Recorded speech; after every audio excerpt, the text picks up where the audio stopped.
y le damos la bienvenida al queridísimo Fernando Daniel Gómez. Fer, querido, ¿cómo estás? ¿Cómo andamos? ¿Todo en orden? ¿Cómo anda ahí la banda? ¿Cómo anda el Pichicho? Ahí mejorando, muy de a poco, mejorando por suerte. Vamos todavía. Bueno, Fer, querido, reflexiones te pedimos de este momento de la Argentina. Arranca por donde quieras. La verdad es, escuchaba el tramo final de la columna de Leila y decía qué cosas interesantes que están pasando en el acomodamiento de este nuevo orden global que ya es irremediable para Estados Unidos, y qué tiempo oscuro el que vive la Argentina, ¿no? Qué grado de subordinación colonial a los intereses geopolíticos de Estados Unidos que se Sí. viene verificando en el conjunto del sistema político, pero en tiempo de conquista y consolidación permanente de intereses económicos sobre la Argentina por parte de esos intereses de Estados Unidos, que está retrocediendo en chancleta en términos globales, y en la Argentina goza de una autoridad y de una eficacia para la apropiación de nuestros recursos estratégicos que sorprende de una manera dramática. O Y sea que hay a una eso le foto que sumamos, circuló la semana pasada, Fer, que fue fuerte, ¿no? Como quizá marca de época, que tiene que ver con un viaje que se organizó en California, era, ¿no? En Estados Unidos, leí, creo que era California, que estaba Mayra Mendoza haciendo una selfie Ah, sí. y atrás se lo veía a Ritondo de Loredo, es decir, Nieto. Darío Nieto, Darío legislador Nieto. porteño, recordemos, él era el secretario de Macri, ¿no? Sí, sí, sí, parte de la mesa judicial que se armó contra Cristina. Contra Cristina.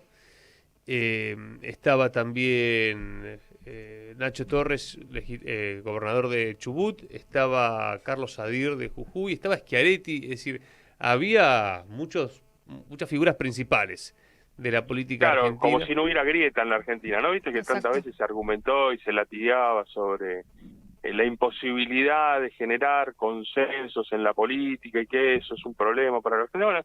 Bueno, lo que desnuda esta selfie es el consenso que existe en la política de que eh, la Argentina, y por lo menos su planificación económica, política y social, está subordinada a los intereses geopolíticos de Estados Unidos. Y que eso genera un nivel de orden adentro del sistema político. Por fuera de eso se lo considera desordenado para la idea y la dinámica de este sistema democrático, que es el que supimos conquistar, que vos muy bien hace un panorama, en el último panorama lo sindical lo describías de una manera bastante eficaz en la nota.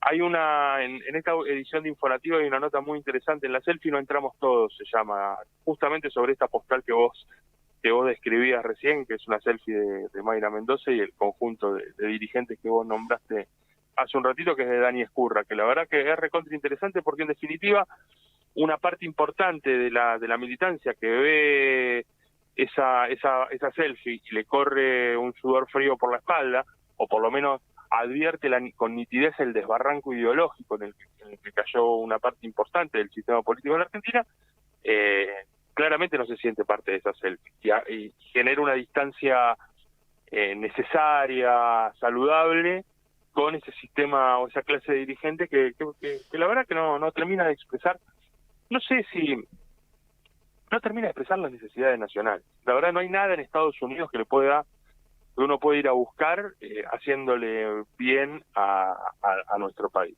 Hay una nota también muy interesante de Ale Marcó del Pont de estos días, que habla sobre el conflicto en el Sahel a partir de justamente el encuentro China y África que acaba de producirse, el encuentro económico y ese diálogo político que sucedió en estos últimos días, y pone el eje y el fondo en estas cosas que en la Argentina esta clase dirigente que protagoniza esa selfie que vos narrás se va a California a escuchar y a romantizar sobre las nuevas tecnologías, la importancia de la inteligencia artificial, y se llenan la boca hablando de energías renovables.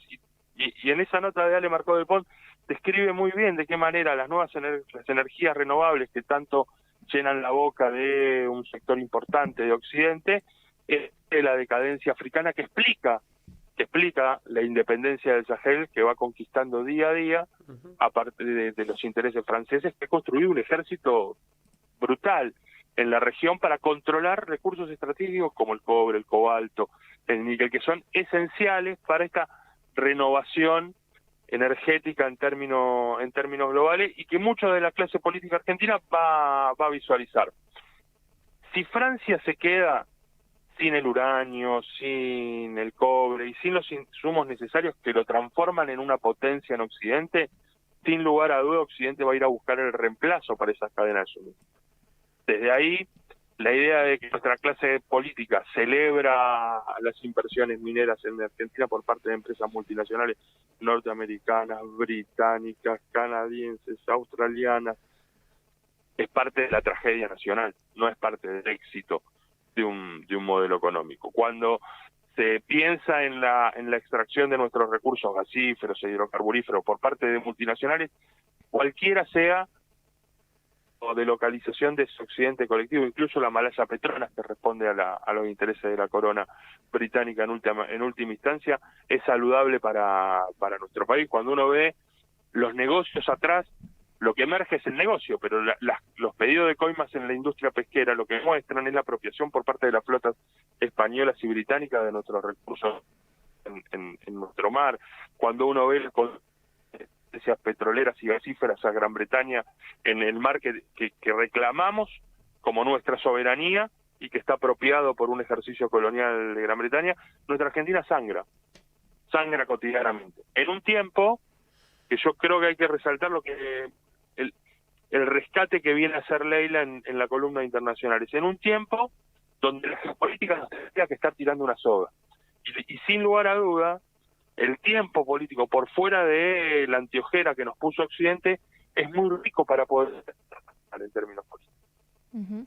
Ese tiempo y ese punto de inflexión que marcaba Lavrov en el audio que acabamos de escuchar, el canciller ruso, ese punto de inflexión en el orden global aspira a esas naciones que hoy están centradas en un nuevo político internacional reivindiquen su idea nacional, reivindique su identidad y la oportunidad política de constituirse en el mundo como un actor que genere un Estado-nación fuerte, un Estado civilizatorio en su región fuerte.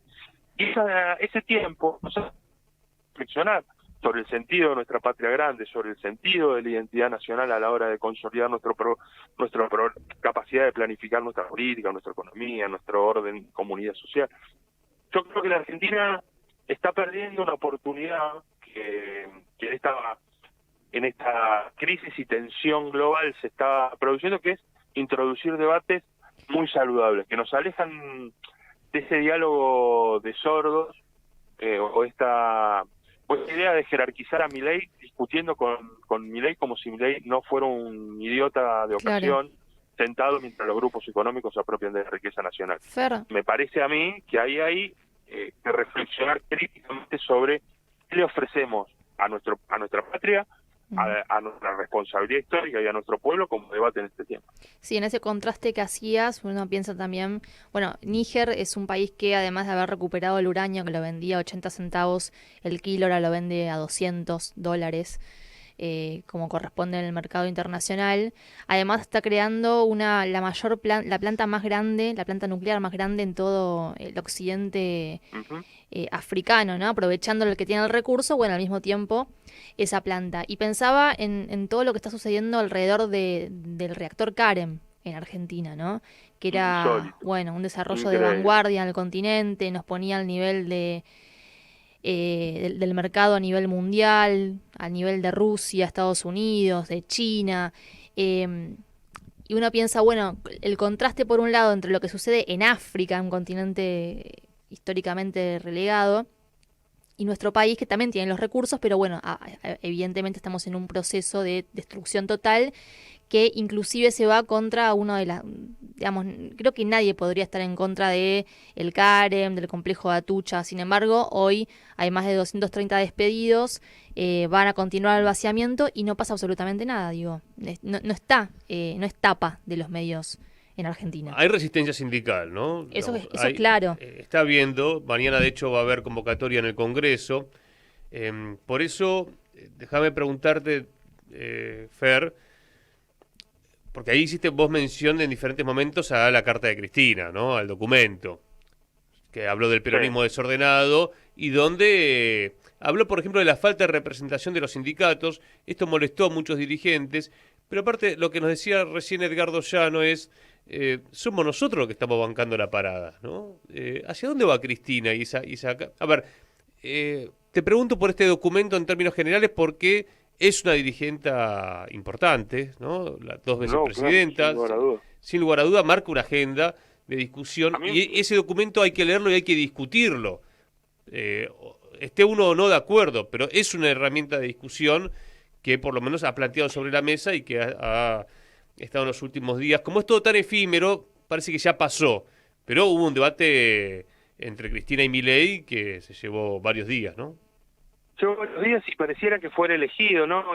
Después dándole lugar a la clase pública que le ofreció Milei, donde destiló sus problemas mentales, no otra cosa. Pero lo preocupante son los debates que se introducen. A mí, ya en esta columna lo hemos charlado largo y tendido, la insistencia con lo que son las consecuencias de un problema argentino, no el problema argentino, que es la economía bimonetaria. La economía bimonetaria es consecuencia de la dependencia económica que vive nuestro país.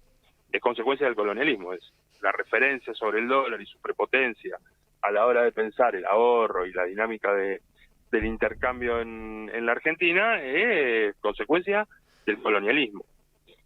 Uno lo resuelve no haciendo malabarismo económico y concesiones a los que impusieron la base de ese colonialismo, lo hace tensionando, construyendo un ciclo de soberanía política. Entonces, me parece que ahí lo que no se dice es gravísimo, o lo que se dice o lo que se busca discutir es la consecuencia de un problema, pero si uno oculta el problema, repite los errores. Por eso, cuando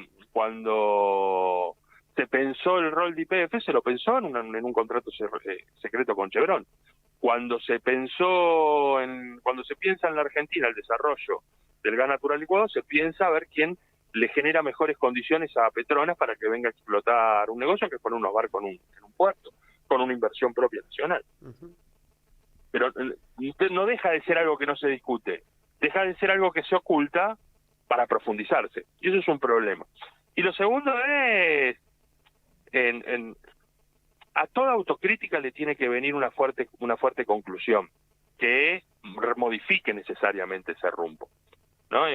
Si uno cuestiona, mientras ocupó una parte importantísima del poder político de la Argentina, la vicepresidencia, muchos ministerios, y tenía mayorías en las cámaras, el Senado y diputados, se terminó convalidando durante el gobierno de Alberto Fernández el acuerdo con el FMI. Bueno, ¿cómo se modifica? Porque después pareciera que las tensiones, las notas, las cartas, las críticas, el levantar la voz, se hace para reivindicar la posición de determinados dirigentes a la hora de cerrar una lista electoral, para acumular más poder institucional, que después cuando se tiene el poder institucional, la suma casi del poder institucional de los últimos 20 años de la Argentina, no se utiliza para tensionar sobre los problemas reales de nuestro país. Y se modifica, se construye una administración mucho más próspera de ese problema que es la dependencia económica de la Argentina, pero no se resuelve el problema central, que es avanzar hacia la liberación nacional. Entonces me parece a mí que todo balance y todo debate, toda discusión tiene que tener una lógica conclusión. Si uno cuestiona el país bimonetario, lo que tiene que avanzar, Argentina necesita avanzar en un fuerte componente nacionalista de su programa económico, político y social de la Argentina. Si uno cuestiona o se balancea como error haber acordado con el FMI, legitimado la deuda, hay que romper con el ciclo de endeudamiento externo, que lo mire por donde se lo mire, es absolutamente ilegal en nuestro país. Bueno, hay que romperlo con ese ciclo de Bueno, quizás sirve ese documento como punto de partida. Quizás sirve ese documento como punto de partida para estas conclusiones que puedan ser de manera colectiva, en unidades básicas. Yo lo veo. En la militancia. Pero lo que tenemos que hacer es que la militancia discuta estas cosas. Fer, querido, te mandamos un fuerte abrazo a la distancia. Muchísimas gracias y saludo a todos ahí. Abrazo.